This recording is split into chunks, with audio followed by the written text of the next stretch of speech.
So, like most of America, I wasn't going to waste any time watching game number 4, the Mets Cubs series last night, even though I had a small 5-dime play on New York, because I figured, hey, it was as good as over anyway. Why waste 3 hours? So instead, my wife and I were hanging out, went over to Redbox, rented Pitch Perfect 2 on DVD. Now, I can't tell you I'm a huge a cappella fan, okay?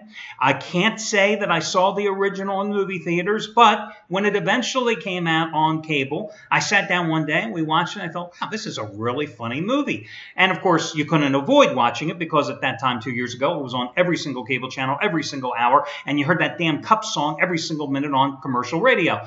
Plus, I do like Anna Kendrick, so, there's always a positive there.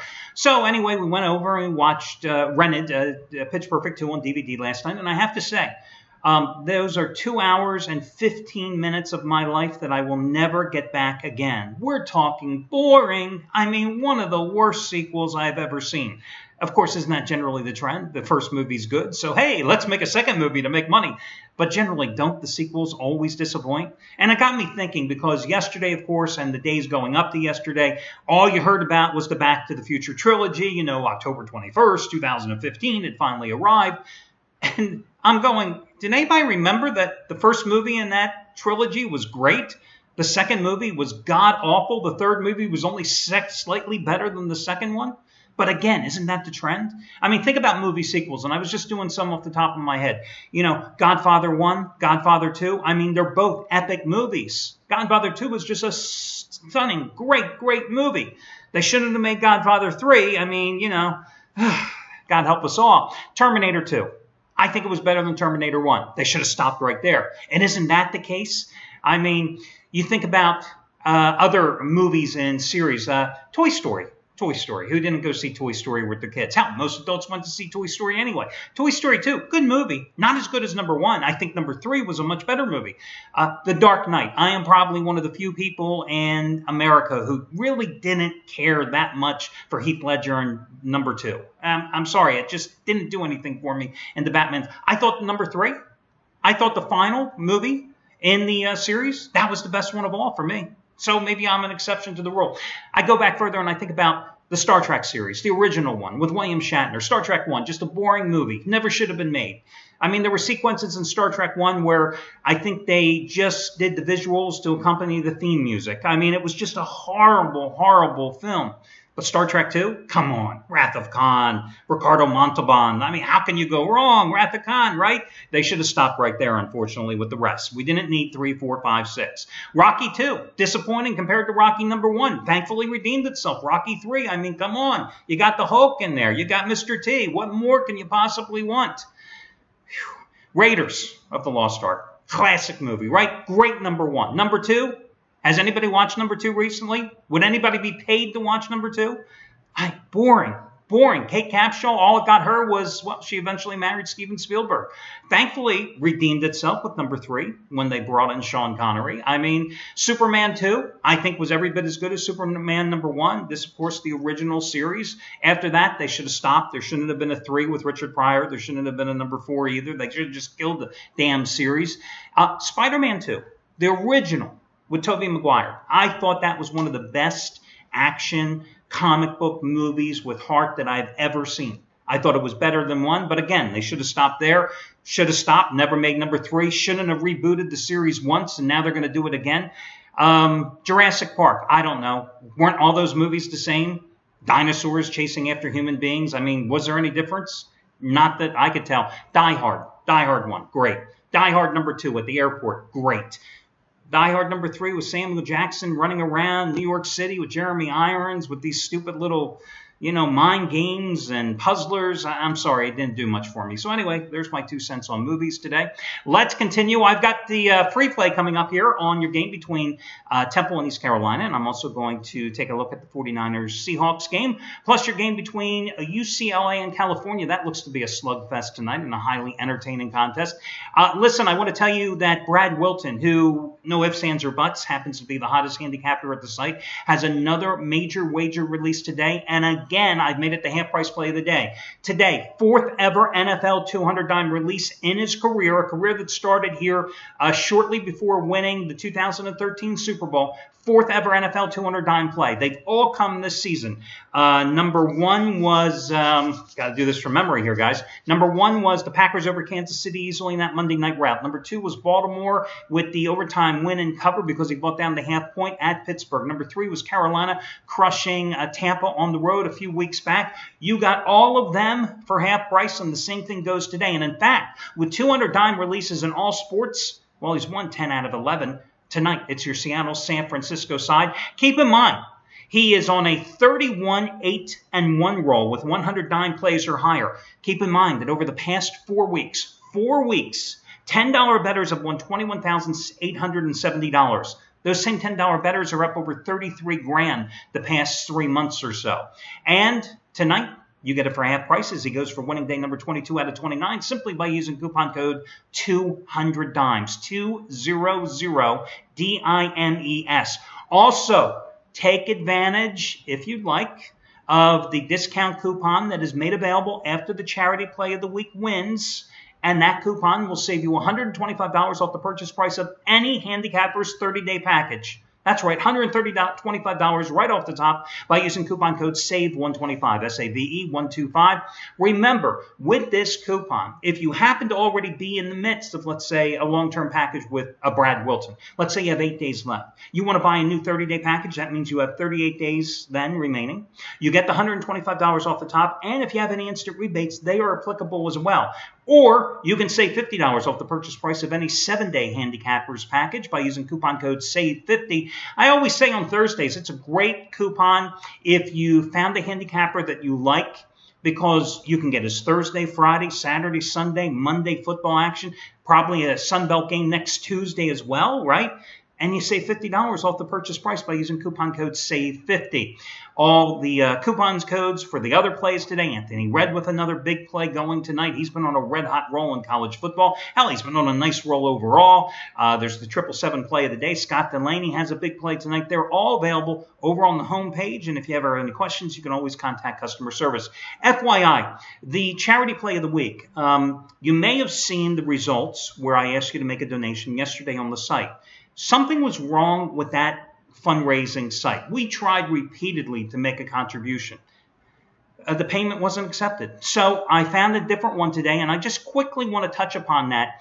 There's a woman by the name of Dina Miller, who is a young single mother, divorced, 3 young children, who is battling stage 4 melanoma cancer in Lubbock, Texas. And sadly, she was diagnosed just 2 days after giving birth to her 3rd son back in September 2012.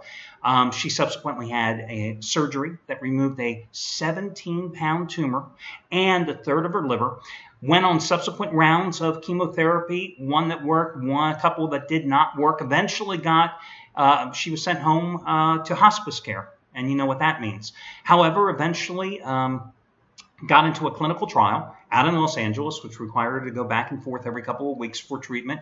Had stunning effects, 82% reduction from what I was reading in the size of her tumors, and stunted the growth. Unfortunately, the clinical trial ended. She wasn't able to get the drug anymore, had to return back to Lubbock, Texas, eventually got into another drug approved for her, but she's got to go to Dallas every 2 weeks to get treatment.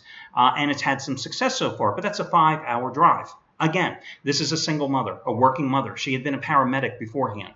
This family needs some help with expenses. I'm asking you to make a donation. If you go there, you'll see my $250 there already today, and I'm asking you to make a donation because you won again for what, the 23rd time in 34 weeks with the charity play of the week, courtesy of Gabriel DuPont with the over with South Alabama's game the other night against UL Lafayette. You got that $89 play for free. I don't care if you give $5, $500.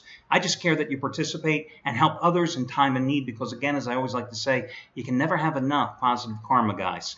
Okay, let's talk about tonight's games. Let me give you the free pick first. I'm going to go with the Temple Owls, and I think the Owls win this game outright. Now, the reason I'm not using the Temple Owls is every time I bet on the Temple Owls, I lose with my alma mater. So instead, I'll give you a free play on blocking them. I think the wrong side is favored here. This Temple team is undefeated. They are not going to get caught looking ahead to Notre Dame 9 days from now. I think the best thing that happened to Temple is that they struggled at home against Central Florida this past weekend, a game that they had to rally in the fourth quarter to finally win that game. But This is a Temple team that has a stout defense, giving up just 14.7 points a game. Very difficult to run against as well. Number 1 in the AAC East currently, thanks to that undefeated record. You got a mobile quarterback who's really playing well this year. Last year, as a sophomore, very erratic. A lot of interceptions. Did not fulfill his freshman promise. Did not carry over to his sophomore year. But P.J. Walker, as a junior this year, has really played well. He's going to be able to attack, I think, an East Carolina secondary that's giving up over an average of over 300 yards in each of the past 4 games.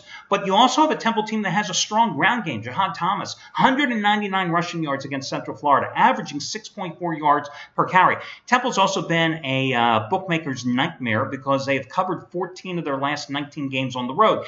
Now, East Carolina's coming off a 30-17 win at home against Tulsa. And the week prior, they went to BYU. They snuck in for the backdoor cover. I watched the fourth quarter of that game.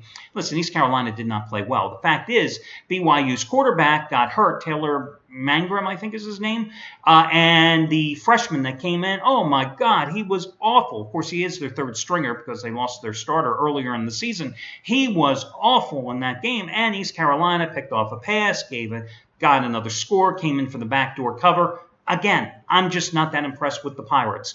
Everybody will say, well, East Carolina is looking for revenge because last year they went to Temple, totally dominated them on the stat sheet, and yet managed to lose the game 20-10. Well, that's what happens when you fumble the ball 8 times and you lose 5 of them. But that East Carolina team was much better offensively last year with Shane Carden at quarterback than they are this year. This is a Temple team that went on the road. And you see the final score of 34-26 in Cincinnati. But if you recall, they were up by 20-some points against the Bearcats before Cincinnati made a game of it in garbage time. They struggled at UMass, I understand, 25-23. They demolished the bad NC Charlotte team on the road, 37-3. Again, this opens a stretch of 3 out of 4 games on the road. The only home game in that stretch, 9 days from now, 2 Saturdays from now in Philadelphia against Notre Dame.